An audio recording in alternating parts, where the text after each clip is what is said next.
Quads అక్రమాల కేసులో సుప్రీంకోర్టులో కాకానికి చుక్కెదురైంది. ముందస్తు బెయిల్ నిరాకరించింది. ఇక దీనిపై సంబంధించిన మరింత సమాచారం మా ప్రతినిధి అరుణ్ ప్రత్యక్ష ప్రసారం ద్వారా అందిస్తారు.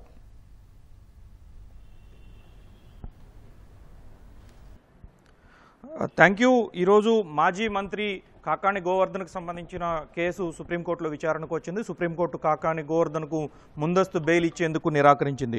గత 2 నెలలుగా పోలీసులకు దొరకకుండా తప్పించుకొని తిరుగుతున్నటువంటి కాకాని గోవర్ధన్ రెడ్డి క్వాడ్జికి సంబంధించి అక్రమాలు, భారీ ఎత్తున పేలుడు పదార్థాలు వినియోగించారని, నెల్లూరు జిల్లాలో జరిగినటువంటి క్వాడ్జి అక్రమాల్లో కీలక పాత్రధారిగా ఉన్నారని, మొత్తం వ్యవహారం అంతా కాకాని గోవర్ధన్ రెడ్డి నడిపించినట్లుగా ఈరోజు సుప్రీంకోర్టులో వాదనలు జరిగాయి. కాకాని తరపున వాదనలు వినిపించినటువంటి న్యాయవాదులు కాకానికి ముందస్తు బెయిల్ ఇచ్చినట్లయితే తదుపరి విచారణ కూడా కొనసాగుతుంది అనేటువంటి విషయాలన్నింటినీ స్పష్టం చేశారు. అయితే కాకానికి బెయిల్ ఇచ్చేందుకు సుప్రీంకోర్టు ధర్మాసనం, వాదనలు వినేందుకు కూడా సుప్రీంకోర్టు ధర్మాసనం విముఖత చూపింది.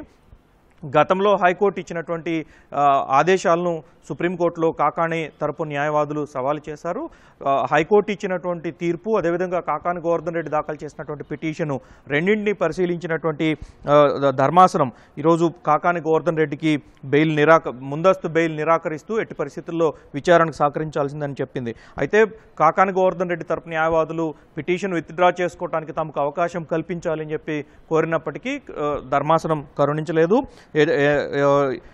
ఈ పరిస్థితుల్లో పిటిషనర్కు ఎలాంటి రిలీఫ్ ఇవ్వలేము అని చెప్పి స్పష్టం చేసింది. పిటిషన్ విత్డ్రా చేసుకునేందుకు కూడా నిరాకరించినట్టు ధర్మాసనం పిటిషన్ను కొట్టివేస్తూ